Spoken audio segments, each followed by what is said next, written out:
Have you ever stopped to think about the very first great story? You know, the one that kind of set the stage for all the heroes and epics that came later. Was it some grand tale about gods winning battles, or maybe something, well, a bit more human? And here's something that takes us way back, like 5,000 years. Why did people even invent writing? Seriously, if you were making the first symbols meant to last forever, wouldn't you go for poetry? Or, I don't know, a big declaration? But the truth is, kind of funny, really. It seems writing had less to do with heroes and way more to do with keeping track of grain and beer rations. Seriously, beer. So today we're going to trace how that ancient paperwork, that administrative necessity, somehow exploded into profound literature. We'll follow this tyrannical king, Gilgamesh. He's superpowered, two-thirds god, but completely terrified of dying of his own mortality. He goes on this massive quest right to the ends of the earth, only to find this timeless, almost like modern advice hidden in a 4,000-year-old story carved on clay tablets. We're digging deep into the Epic of Gilgamesh. And to really get this story, its impact, on how we tell stories, even now, we can't start with the hero. We have to start with the dirt. We're in Mesopotamia. That means between the rivers, the Tigris and Euphrates, this place, this fertile crescent. It's where farming let people settle down, build the first huge cities like Uruk, this whole geography, the cradle of civilization. It's basically the reason we even have written stories. Welcome to a new episode from our series, The Story of Literature, from English Plus Podcast.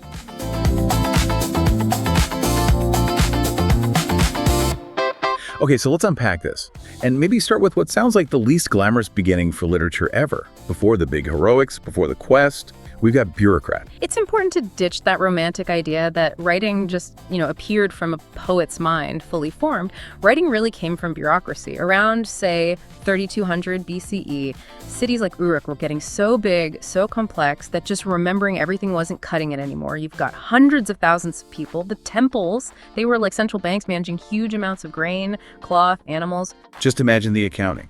If you're running the temple warehouse, you have thousands of workers needing daily payment. And like we said, payment was often in goods, like bread, and crucially, beer. The Sumerians had this whole complex system, right? Social, religious, economic, all built around tracking stuff. Exactly. They absolutely needed a way to keep permanent records. Records you couldn't easily change, records you could check. That need, that pressure, is what drove the invention of cuneiform. The material was right there, cheap and everywhere. River clay, the tool. Just a simple reed cut from the river tink with a sort of wedge-shaped tip. Ah, cuneiform. From cuneus, the Latin for wedge. Precisely. They'd press that reed tip into the soft, wet clay, making these distinctive wedge marks. And at first, these were just basic pictures, right? Pictograms, like draw a bowl for food or a head of barley, or maybe a person next to a jar meant a beer ration. That's it. So the earliest writing we have, it's basically ancient spreadsheets and expense reports. Purely functional, not art. But even then, the impact must have been huge. Suddenly, information wasn't just in someone's head. Exactly. It existed outside a single brain. It could be stored, checked, even sent somewhere else. Contracts could be enforced based on these records. It was like the internet of the ancient world, in a way. A shared, verifiable memory for the whole civilization. Okay, but that's still a massive leap from, here are 5 goats, to, what's the meaning of life? How did that happen? That is the crucial step. The big intellectual jump. It's when those dry symbols started to represent not just things, but the sounds of the language. It's called the phonetic principle, or sometimes the rebus principle. Rebus, like using a picture of an eye to mean the sound I. Exactly like that. Instead of a symbol meaning barley, it could mean the sound ba, or whatever sound was associated with barley. Once they started combining symbols based on sound, well, everything changed. Because then you could write down anything you could say. Pretty much. Abstract ideas, verbs, people's names, grammar, the whole structure of thought. And that's when things really took off beyond just accounting. Oh, completely. Suddenly you could write down laws like the Code of Hammurabi. You get these incredibly moving hymns to the gods like Inanna, talking about their powers, their anger, their loves, detailed star charts, even personal letters. Didn't you mention something about a customer complaint? Yes. It's fantastic. We actually have a tablet from a guy named Nani complaining bitterly to a merchant, Nasir, about the terrible quality of copper ore he received. No way. So bad customer service is ancient history too. Apparently so. It just shows, these were real people with real frustrations, even 4,000 years ago. And all this writing, this complex system, it must have created a need for specialists, right? Absolutely. You get the rise of the scribal class. And becoming a scribe wasn't easy. It was a long, tough, specialized training. It gave you huge status in society. Where did they train? In a place called the Aduba, literally the tablet house. Usually it was boys from wealthy families. They'd spend years just copying signs, doing math problems, learning all the literature in Sumerian and Akkadian. How do we know it was so tough? Because we have their homework. We found practice tablets, school texts. Really, what do they show? Oh, all sorts of human details. Hints of teachers using the cane for discipline. Complaints about the long hours. Proverbs they had to copy over and over, like, he who would excel in the school of the scribes must rise with the dawn. Wow. So it was through this really demanding, repetitive work that the great oral stories, the myths, the epics finally got written down. This constant copying, generation after generation of students practicing, that's exactly how a story like the Epic of Gilgamesh survived for millennia. Okay, so that brings us to the main event.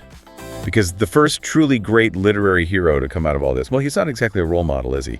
Gilgamesh, the king of Uruk. Less Superman, more like a superpowered jerk. Well, yes, initially, and that flaw is key to the whole story's power. The text tells us right away he's 2/3 god, 1/3 human. So immense strength, almost godlike. But that 1/3 human part, that makes him mortal. And it makes him restless, arrogant, and afraid. His energy, because it has no equal, no check, becomes tyrannical. And the epic is pretty specific about his tyranny, isn't it? Very. It says he leaves no son to his father. People usually take that to mean he was constantly drafting young men for his huge building projects like the massive walls of Uruk. He just wore people out, took the young men away from their families. Then the other part. Leaves no girl to her mother. That sounds even darker. It is. It's often interpreted as the Irius Primae Noctis, the supposed right of the ruler to sleep with new brides on their wedding night. Basically, his rule was absolute, invasive, and really damaging to the city's social fabric. Those famous walls, yes, they're impressive, but they also symbolize his massive ego and the oppression it took to build them. So the people are suffering, but they can't exactly fight a king who's 2/3 god. What do? They appeal to a higher power. They cry out to the great gods, Anu and Lil, asking for help. They don't ask for Gilgamesh to be destroyed, interestingly. They ask for a counterweight, someone or something to distract him, to draw off that destructive energy. And the gods listen. They do. The creator goddess, Aruru, she takes a pinch of clay, adds her own spit of very primal creation image, and shapes Enkidu. Enkidu. He's the complete opposite of Gilgamesh, right? Totally. He's pure nature, described as covered in hair, living out in the wild with the animals, eating grass, drinking from water holes. He knows nothing about civilization. Doesn't know bread, doesn't know beer or wine. He's the wilderness that Gilgamesh, the city builder, has kind of paved over. Okay, so how does this wild man become Gilgamesh's counterweight? Well, Gilgamesh hears about this wild man disrupting the trappers near Uruk, and his solution isn't to send soldiers, it's a social strategy. He sends Shamhat. Shamhat. She's described as a temple prostitute, or maybe a priestess. Her role seems really significant. Hugely significant. She represents civilization reaching out to the wild. Her encounter with Enkidu is long 6 days and 7 nights, the text says. It's more than just physical, it's an intellectual and emotional awakening for Enkidu. Through her, he learns about humanity. And there's a consequence, isn't there? The animals reject him. Yes, that's the symbolic part. When he goes back to the watering hole, his old animal friends run away. He's lost that pure connection to the wild. But he gains something else. He does.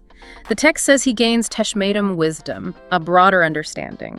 He's lost his animal speed, maybe, but gained human consciousness. Shamhat then clothes him, gives him bread, the stuff of life, and beer, the custom of the land. He's civilized. So now Enkidu, civilized and aware, heads for Uruk. He knows about Gilgamesh's tyranny. He's been told. Yeah. And he immediately understands the injustice. The confrontation happens right away. Enkidu gets to the city just as Gilgamesh is heading to a wedding house, presumably to claim his right. Enkidu stands in the doorway and blocks him. And then the fight. Oh yeah, a massive wrestling match right there in the street. The epic says they shook the very foundations of the city walls that Gilgamesh built. It's nature versus civilization, raw power versus, well, slightly more refined power. Gilgamesh wins, technically. He manages to throw Enkidu, yes. But the moment the physical fight ends, something shifts. The anger just drains away. They see themselves in each other. Exactly. They realize they're equals. The only two beings in the world who truly match each other's strength and spirit. The rivalry vanishes instantly. And they become friends. Best friends. Soulmates, really. They embrace, they kiss, the text says, and their bond is formed. That seems like the real turning point. It absolutely is. That restless, destructive energy that made Gilgamesh a tyrant. It's now focused, channeled by this deep friendship, this accountability to someone else. The king is sort of tamed not by force, but by brotherhood. It sets the stage for everything that follows. So if we look at the bigger picture, the first part is about finding humanity through civilization and friendship. And the second part? The second part is about challenging the gods, testing the limits of that humanity and friendship against the divine order. Gilgamesh is still restless, even with Enkidu. Oh, definitely. That fear of death, of being forgotten, it's still there under the surface. He needs to make his mark, achieve Shumu lasting fame, a name that echoes after he's gone. So he comes up with an adventure. A big one. They'll go to the legendary cedar forest, kill its guardian, the monster Humbaba, and bring back the valuable cedar wood, a truly glorious feat. But Enkidu isn't keen on this, is he? The guy who came from the wild. He's terrified, and this is where their dynamic is so important. Enkidu is the voice of caution, of respect for the old ways, the sacred places. He warns Gilgamesh, Humbaba isn't just some beast. He was put there by Enlil, the chief god. His powers are immense, a voice like a flood, breath like fire, a death-dealing stare. But Gilgamesh pushes back. With that classic hero argument, life is short, we're all gonna die anyway, so let's do something unforgettable. Let's make a name for ourselves that lasts forever. That desire for fame overrides Enkidu's fear. And they actually manage to defeat Humbaba. With some divine help, yes. The sun god Shamash sends winds to help trap Humbaba. The battle is fierce, but they subdue him. And then there's a moral choice. Right. Humbaba pleads for his life. He offers to serve Gilgamesh, give him all the cedar he wants. Gilgamesh actually hesitates for a moment. You see that spark of compassion Enkidu brought out in him. But Enkidu advises against mercy. Yes. Enkidu, perhaps remembering his own wild past, or maybe just being pragmatic, insists they have to kill him. Secure their fame, prevent future trouble. It turns out to be bad advice. So they kill Humbaba, take the cedar, and return as heroes. Floating back triumphantly on a raft made of the sacred wood, they've got their fame, but they've also committed a major act of hubris, disrespecting Enlil and the sacred order. And that hubris leads directly to the next problem. Almost immediately, Gilgamesh, flushed with victory, cleans himself up, puts on his royal robes, and catches the eye of Ishtar. The goddess of love and war, right? A powerful, maybe dangerous combination. Extremely dangerous. Ishtar is volatile. She embodies life-giving fertility, but also terrifying destruction. She sees Gilgamesh in his glory and proposes marriage. And Gilgamesh does not handle this well. That's putting it mildly. His arrogance is sky high now. He doesn't just say no. He unleashes this brutal public tirade against her. What does he say? He basically mocks her, listing all her previous mortal lovers and the horrible things that happened to them, like the shepherd she turned into a wolf, the gardener she ruined. He calls her a faulty door that lets the wind in, a shoe that bites the wearer's foot. It's incredibly insulting. He says she's a divine femme fatale who will just destroy him. Wow. You don't say that to the goddess of love and war. You really don't. Ishtar is utterly humiliated and enraged. She storms off to her father, Anu, the king of the gods, and demands revenge. What does she want? She wants Anu to unleash the bull of heaven to devastate Uruk, and she makes this terrifying threat. If Anu refuses, she'll smash down the gates of the underworld and let the dead swarm out to devour the living. Seriously, let the dead out. That's the threat.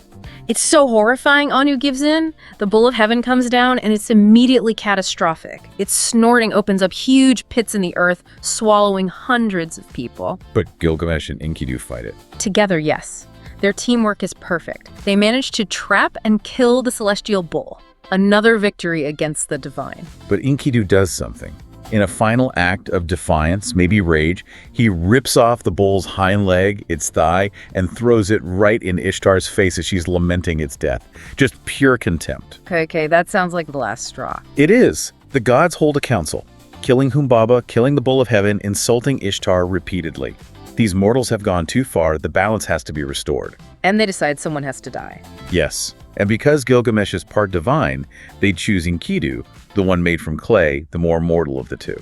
They decree that Enkidu must die for their transgressions. And this changes everything for Gilgamesh. Completely. The age of adventure is over. Now it's about grief, loss, and existential terror, and Enkidu's death. It's not quick or heroic. How does he die? The gods decree a wasting sickness. He gets weaker and weaker over 12 long days. It's agonizing, physically and mentally. He has these terrible dreams, these visions of the underworld, and his description of it, it's one of the earliest and bleakest pictures we have of the afterlife from that time. What's it like? The House of Dust. Just awful. A dark, gloomy place where the dead are like shadows, clothed in feathers like birds. They eat clay and dust. There's no light, no joy, no real consciousness, just this grim, dusty eternity. It's this vision of utter meaninglessness that terrifies Gilgamesh later. And Enkidu, as he's dying, he curses things. He does. In his pain and bitterness, he curses the trapper who first spotted him, curses the gate that brought him into Uruk, and even curses Shamhat, the woman who civilized him. He regrets leaving the wild, regrets the path that led him to this painful, seemingly unjust end. That must be devastating for Gilgamesh to witness. It breaks him, and his reaction, his grief is just monumental. It feels so raw, so real, even reading it today. He refuses to let Enkidu be buried. For 6 days and 7 nights, he just sits with the body, watching, hoping for a sign of life, hoping his friend will somehow wake up. He tears his royal clothes, covers himself in dirt, wanders around roaring like a heartbroken lioness. Until he has to face the reality. Yes. The moment he sees the first sign of decay, the text says a worm falls from Enkidu's nose. That physical reality hits him. His friend is truly gone, and that's when the fear shifts. He realizes it could happen to him. Exactly. He utters those core words, "Shall I not die too? Am I not like Enkidu? Grief has entered my heart. I am afraid of death." The invincible king is suddenly terrified. Completely undone. He abandons his throne, his fine clothes. He puts on animal skins like Enkidu wore in the wild. His quest changes entirely. It's no longer about fame. It's about escaping death itself. He sets out to find the one man who supposedly did Utnapishtim far away. So the great king is now just a desperate man, confronting his own smallness in the face of death. Precisely. He's chasing an impossible dream, driven by grief and terror, and his journey is depicted as incredibly difficult, pushing him to the very limits of the known world. He goes to the Mashu Mountains with the Scorpion Men. Yes, these terrifying beings, half human, half scorpion, guarding the edge of the world, the place where the sun rises and sets. They almost turn him away. He looks so wild, so haggard and grief-stricken. But they let him pass. They see his divine heritage maybe in the depth of his sorrow. They let him enter the tunnel the sun travels through at night. He has to run through 12 leagues of utter, suffocating darkness. Alone, it's a trial, forcing him to confront the void. And he emerges into a magical garden. Kind of. A garden where the trees bear jewels instead of fruit. It's a liminal space, the edge of the divine realm. And there he meets Siduri. The divine alewife, the tavern keeper by the sea. That's her. She sees this rough, desperate figure approaching and tries to lock her door, scared by his appearance. But Gilgamesh explains his grief, his quest for Utnapishtim, and immortality. And she gives us some advice. Some of the most profound advice in the whole epic. Really, the first recorded version of Seize the Day, Carpe Diem. What does she tell him? She tells him straight out, "The life that you seek, you will not find." She says the gods gave death to humans when they created them. Immortality is for the gods alone. So what should he do? Her advice is beautifully simple and deeply human. As for you, Gilgamesh, let your belly be full, make merry day and night, pay heed to the little one holding your hand, let your spouse delight in your bosom, for this is the task of mankind. Wow. Find meaning in ordinary life. Yeah. In relationships, enjoyment, family. Exactly. She's saying that meaning isn't in grand quests or cheating death. It's in the simple, mortal pleasures and connections. The very things he ignored as a tyrant and then ignored again in his grief. That's powerful advice. Does he take it? No, not yet. He's still too consumed by his fear and his mission. He rejects her wisdom and insists on finding Utnapishtim. He even forces the ferryman or shinabi to help him cross the waters of death, a deadly sea that kills anything it touches. He finally reaches Utnapishtim, the immoral man. What's that meeting like? It's probably quite anticlimactic for Gilgamesh. He expects some mighty figure, maybe, but Utnapishtim just looks like an old man. Relaxing. Gilgamesh is confused. How did he escape death? And Utnapishtim tells him the story of the Great Flood. Yes, this is the famous part. He explains the gods got angry with humanity, too noisy apparently, and decided to wipe them out. But one god, Ea, felt sorry for Utnapishtim and secretly warned him. Told him to build an ark. Exactly. Build a huge boat, load it with his family, craftsmen, and the seed of all living things. He describes the terrifying storm, the world drowning, the boat landing on a mountain peak, sending out birds, a dove, a swallow, a raven to find land. In this story, Yeah. it's incredibly similar to Noah's Ark in the Bible, isn't it? Astonishingly similar. When the tablets with this story were first translated in the 19th century, it caused a huge stir. It showed these fundamental stories were much older and more widespread than people had thought, passed down and adapted across cultures. So Utnapishtim survived the flood, and the gods made him immortal as a reward. Yes, a unique one-off event, and he makes it very clear to Gilgamesh. It's not going to happen again. You can't earn immortality. But he gives Gilgamesh a test. A simple yet impossible test. Utnapishtim says, just try to stay awake for 6 days and 7 nights. The idea being, if you can't even conquer sleep, which is like a little death, how can you possibly conquer death itself? And Gilgamesh Fails instantly. He's exhausted from his journey, his grief. He sits down and just passes out, sleeps for nearly a week. His human nature takes over immediately. How does Utnapishtim prove how long he slept? His wife helps. She feels sorry for Gilgamesh, but Utnapishtim wants to make the point undeniable. So every day Gilgamesh sleeps, his wife bakes a loaf of bread and puts it beside him. So when he wakes up, He sees 7 loaves in stages of decay. The first is fresh, the last one is old, hard, and moldy. Undeniable proof of his failure, of time passing, of his own mortal limitations. that's gotta be crushing. Is that the end of his hope? Almost. Utnapishtim's wife persuades her husband to offer Gilgamesh something, a consolation prize. She tells him about a special plant at the bottom of the ocean. The plan of immortality. Not quite immortality, rejuvenation.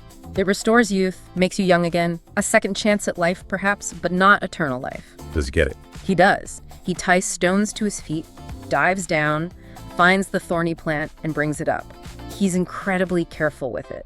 He decides not to use it himself right away, but to take it back to Uruk and test it on an old man first. But something goes wrong. Of course. The final cruel twist. On the way home, he stops to bathe in a cool pool of water. He leaves the precious plant on the bank. And the snake. The snake smells its fragrance, comes along, eats the plant, and immediately sheds its skin, becoming young again right before Gilgamesh's eyes. That image, the snake shedding its skin, became a symbol of renewal, maybe even immortality in many cultures. But for Gilgamesh, it's the ultimate loss. He has nothing. He just sits down and weeps. So he returns to Uruk completely defeated, empty-handed. Empty-handed, yes. Defeated, maybe not entirely. He returns with Urshanabi, the ferryman. And as they approach his city, Uruk, something has changed in him. What happens? He turns to Urshanabi, points to the massive walls he built, the very walls that once symbolized his tyranny, and he says, essentially, look at these walls. Go up, walk on them. Check the foundations. Look at the quality of the brickwork. He's proud of them again, but differently. Exactly. He's not seeing them as monuments to his ego anymore. He sees them as a lasting achievement for his people. Something strong, something enduring that will protect the city long after he's gone. It's a work of civilization. He's found his immortality, but not in living forever. He's found it in his legacy, in the community, in the culture, in the structures he built that will outlast him. He's finally accepted Siduri's advice, the cask of mankind. The arrogant king, humbled by grief, has finally become wise. The story isn't about beating death, it's about finding meaning within our mortal lives. That's a really powerful takeaway, isn't it? That this first epic, this ancient story, is ultimately telling us that grief is part of love, and our real legacy isn't about how long we live, but about what we build and share, what we leave behind for others. Beautifully put. And think about this. How did this story even survive? Not through magic. It survived because generations of tired scribal students, day after day in those tablet houses, painstakingly copied it onto clay. Its survival was a massive collective human effort. So a final thought to mull over. Which stories are we choosing to preserve and pass on today?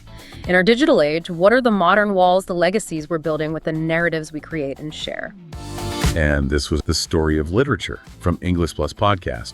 Remember that what we mentioned is just an introduction for you to step into the huge and beautiful world of world literature, so don't settle for what you have learned in this series. Start hunting for the hidden gems you can find in literatures all around the world, and don't stray far at the beginning. Start from your own culture and literature. I bet there's a lot of magnificent works of literature to be found right in your own backyard. Thanks for listening. Stay curious and never stop learning with English Plus Podcast.